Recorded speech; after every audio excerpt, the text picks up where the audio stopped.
You said you need Hephaestus to save life from extinction. Why? Every subordinate function has value, but Hephaestus is by far the most important. Only by recovering and merging it can I regain my ability to design and mass-produce new machines at cauldrons across the planet.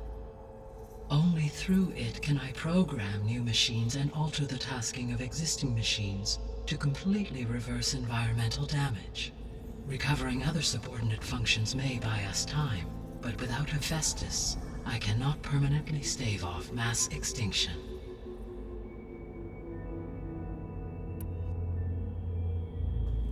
Given Hephaestus's importance, is there really no way to capture and merge it first?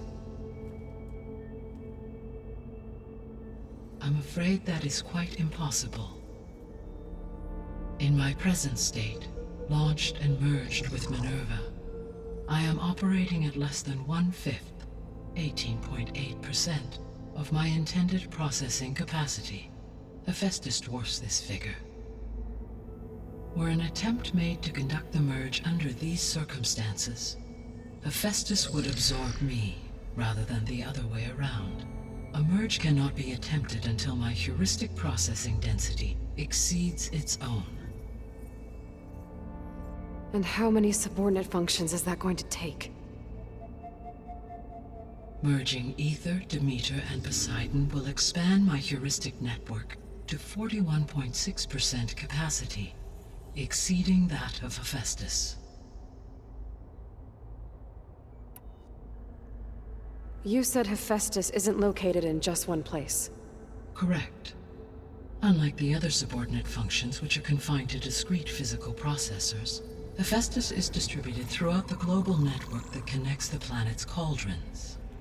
So, when the time comes to subdue it, how do we make that happen? I do not know. While you are retrieving the procurable subordinate functions, I will attempt to find a solution.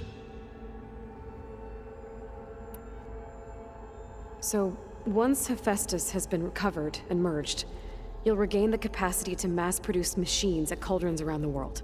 Yes, and to program their behavioral routines, or even control them directly. So could you build an army of machines? Attack the descendants of Far Zenith and take them out? It is in my nature to take any and all necessary steps to preserve life on Earth, human life above all. So yes, once I have been empowered with the capacities of Hephaestus, I could design, build, and command such an army. Given the nature of the Far Zenith threat, doing so may be our only option. I must admit, however, that I have misgivings about using such technology to kill, no matter how aggressive the enemy. That's good. It means you have a conscience. As Elizabeth intended. Indeed.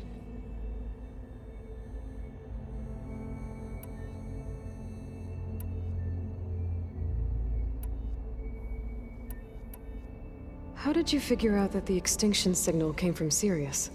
The key came with data on your focus, from Silen's interrogation of Hades. The duration of the signal itself, 17.22 years.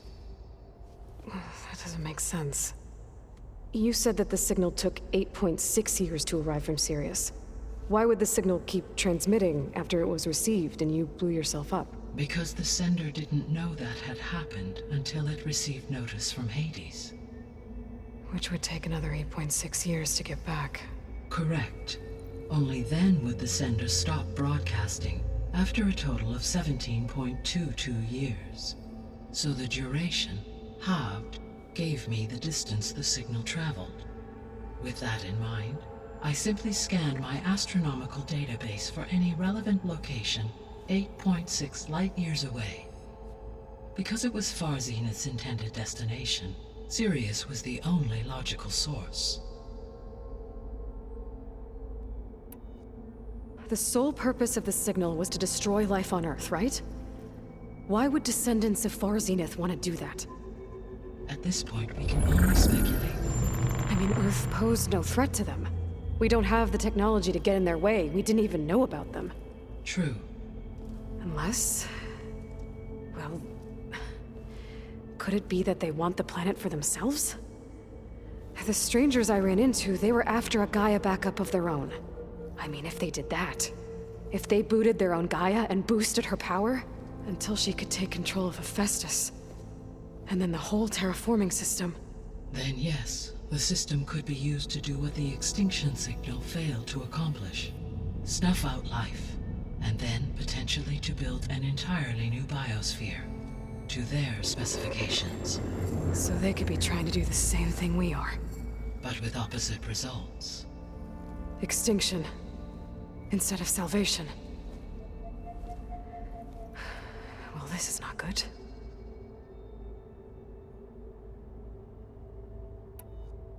You said Sirius is really far from Earth. 81 trillion kilometers, or 8.611 light years. Right. So, how would the Descendants have gotten here?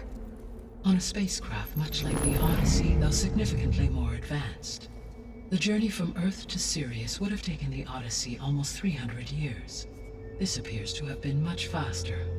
If their ship departed Sirius at the same moment the extinction signal first began transmitting, the journey was made in just 29 years at an average of 0.297 the speed of light. If they did not set out for Earth until they learned of the extinction signal's failure, the journey was even faster, a mere 13 years, or 0.662 the speed of light.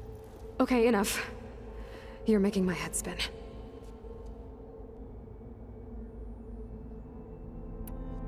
The Descendants I ran into at the Hades Proving Lab, they had a clone of Elizabeth Sobek. So that's consistent with the idea that they came here to salvage Zero Dawn technologies, right? Yes. As your own experience demonstrates, a clone of Elizabeth Sobek functions in effect as a key to the terraforming system. But how could they have made a clone? The Odyssey carried approximately 200,000 human zygotes, millions of animal zygotes, and billions of plant seeds. It is conceivable that Elizabeth Sobek's genetic material was sampled, with or without her knowledge, and carried aboard the ship in storage. That's... okay, but...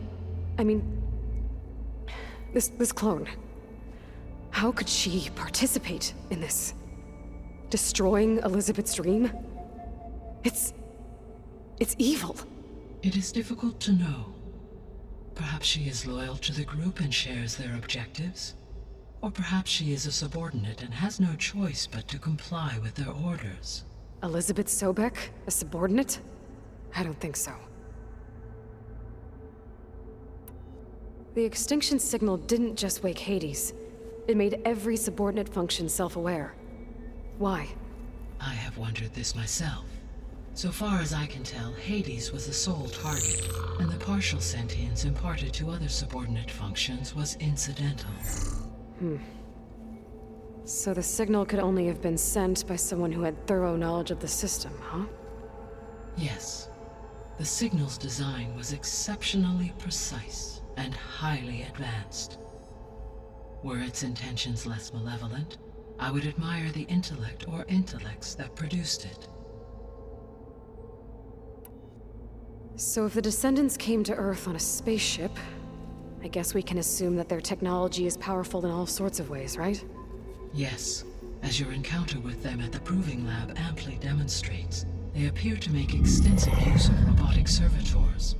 Further, they seem to be equipped with some kind of protective energy field that shields them from harm. Yeah, no kidding. The one I fought seemed indestructible. Throughout history, every defensive technology has eventually been defeated by an offensive counterpart. For example, assuming I absorbed Hephaestus and utilized it to create a large force of combat machines.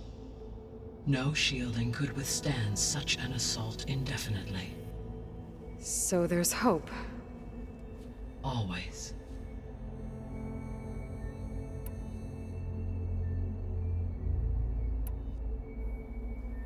What is the state of the biosphere?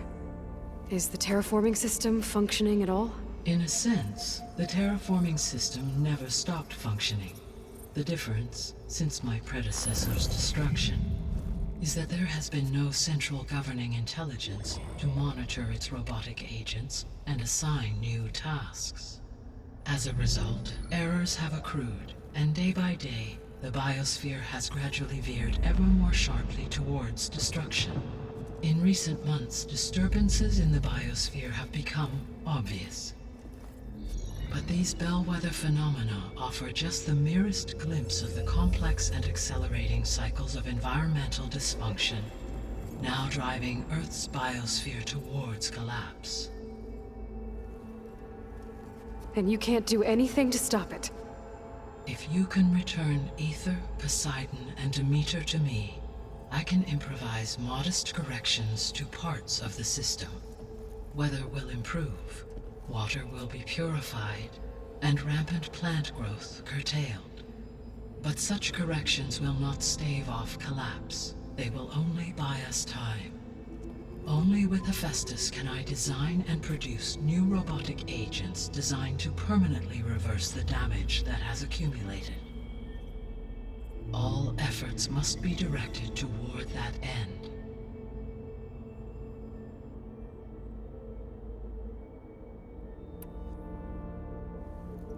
How long do we have then? At present rates, without additional factors, the biosphere will cross a point of no return in approximately 4 months. And if I gather Aether, Demeter, Poseidon, merge you with them? We will only gain a few months more. Well, every bit counts.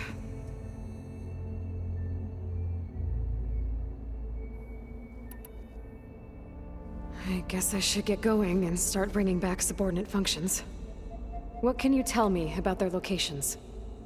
When my predecessor destroyed herself, the subordinate functions sought physical processors capable of holding them. So in each case you will be looking for a powerful computer of some kind.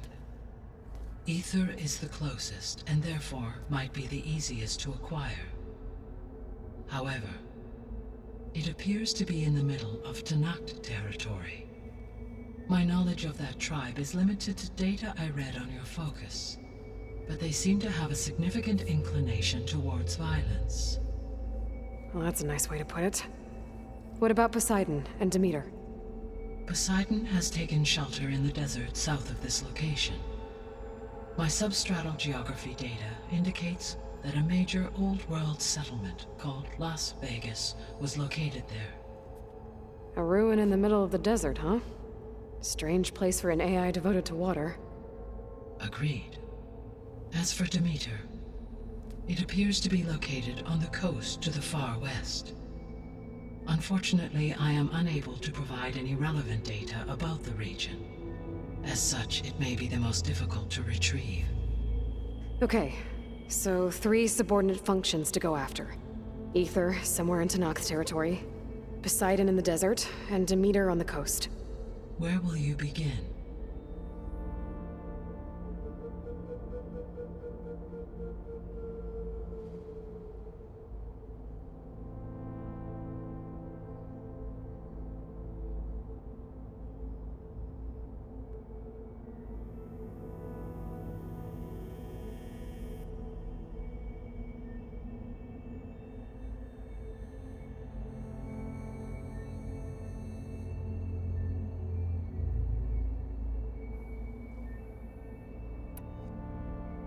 I think I'll head for Aether. Then I will assign Aether as the objective on your focus. If you obtain it, I may be able to use it to quell the most severe storms in the region. Though I will require Hephaestus and the control over machines that it offers to permanently stabilize the biosphere. Should you change your mind, you can update your objective via your focus interface at any time. I will also transmit a summary of available data on all of the subordinate functions to you for reference. Is there anything else I can help you with? I know you have a great deal to accomplish. I do, don't I? Is something wrong? I don't know. It's just that Elizabeth set the bar pretty high. She had a dream for you, for life on Earth, and a lot has gone wrong, and it's all on my shoulders to fix it. Do you think I can do it all? Repair the system, defeat Varzenith, live up to her example? Absolutely. In her last message, my predecessor declared her unwavering conviction in your success. In you, all things are possible. You prevailed in purging Hades and rebooting my system core. You will prevail in this. Thank you, Gaia. Well, I guess I should get going. I have unlocked the facility's exits. One leads onward to the west. The other leads back down the mountain to Plainsong, should you wish to return east. Varl? Whoa! Gonna have to get used to that. That's you, Aloy? Yeah. Gaia's opened the exits to this place. Can you and Zoe meet me by the west door? Be right there.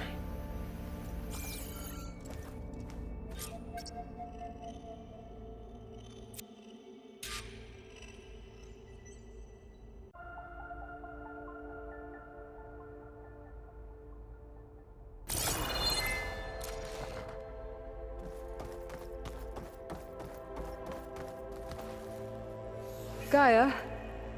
What is this? It is a control console for a drone-based imaging system connected to this dome. I will transmit the relevant data to your focus. Huh. So this Cyclops is a network of drones to monitor the deteriorating biosphere conditions. I guess it was meant to display on the dome, but the drones aren't connected anymore. I think I can reconnect some of them already. And it seems like there are more out there.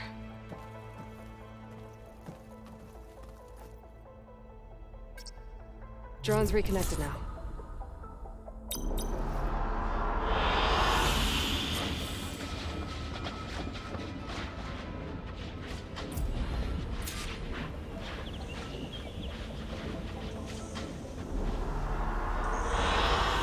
An excellent choice.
Okay. I need to bring Ether back for Gaia. Varl and Zoe are waiting for me by the west exit. But I could head back east first. Check on how Plainsong's doing after the attack.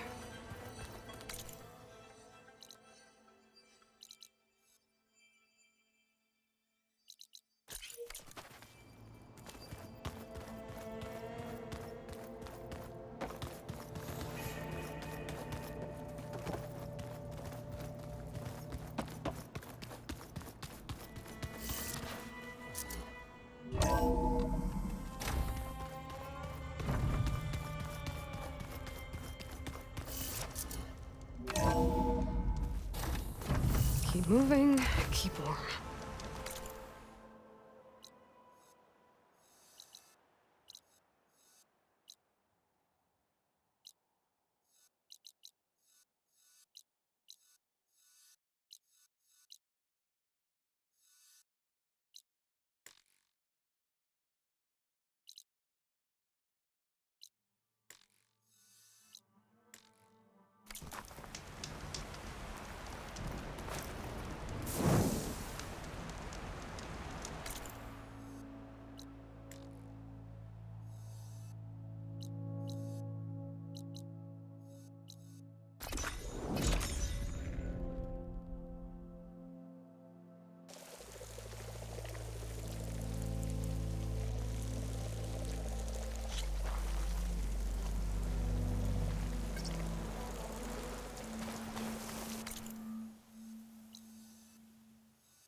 A brighter day!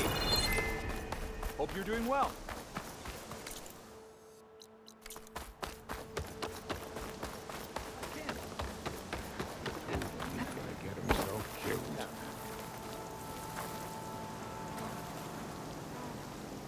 Is something wrong?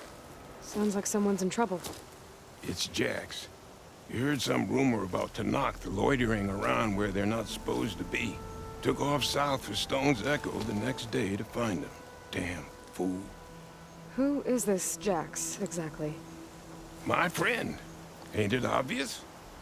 Bit younger than me, can still move without every bone creaking. Knows his way around a bow, too. Good company to share a drink with. When there's sweet sap to drink anyway. But I told him, stick your hand in bramble and you're bound to catch a fist of thorns. Maybe I should find this guy. Stone's Echo, he said? That's right. Now, if you don't mind me, these roots aren't gonna dig themselves.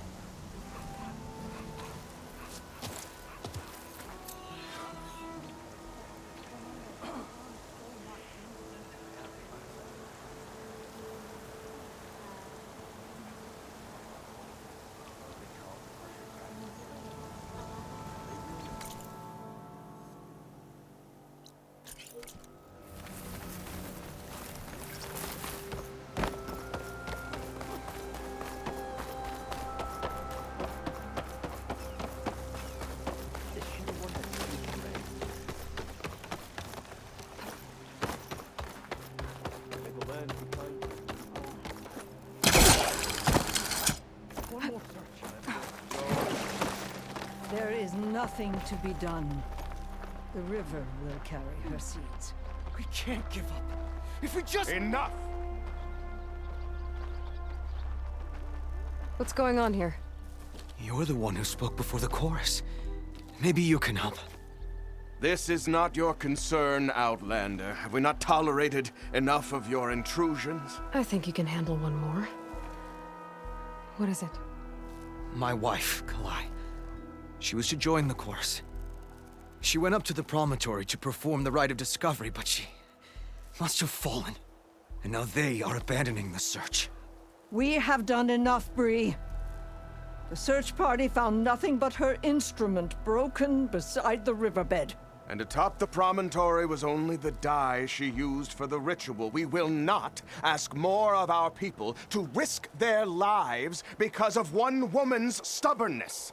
But the seed she carried deserved to be planted and remembered. I heard how you helped the land god Ray. How you saw what no one else could.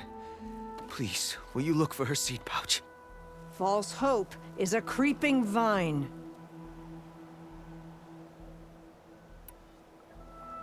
How was Kalai chosen to join the chorus?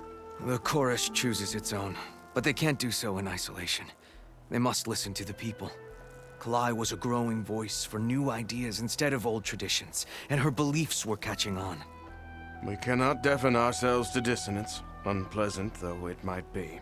So you had to admit Kalai, or risk legitimizing her ideas even more.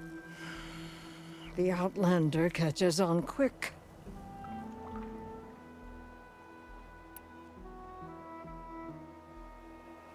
The Rite of Discovery.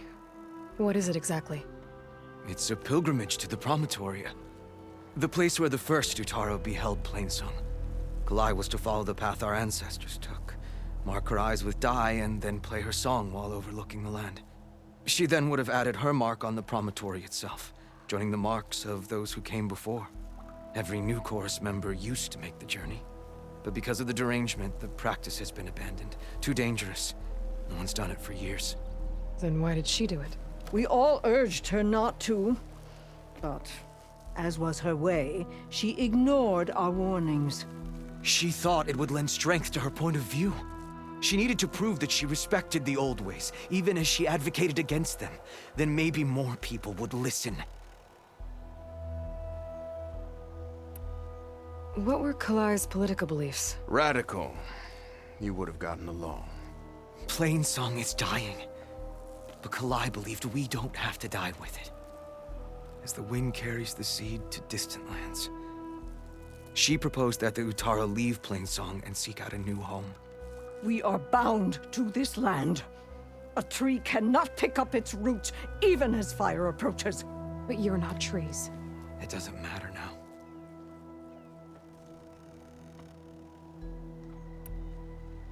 Kalai was carrying a pouch of seeds? Every Utaro keeps one. We choose the seeds at a young age, taken from the plants of our forebears or those of other significance. And when one passes, their seeds are returned to the land that nourished them, so that life may spring again. Which is why I want Kalai's pouch. Her seeds deserve to be planted in Plainsong. The river will carry the seeds to new soil, where they will take root and flower. But they won't be at home. It's the best we can hope for. If I'm out that way, I can take a look around. Thank you. The promontory is northeast of here. Look for the broken bridge at the bottom of the cliffs, right at the promontory's base. That's where the search party found her instrument. Okay. That all right with you? How you waste your time is not my concern. Searching for what the land has already reclaimed is fruitless. This is no time to be wasteful with your energy, children.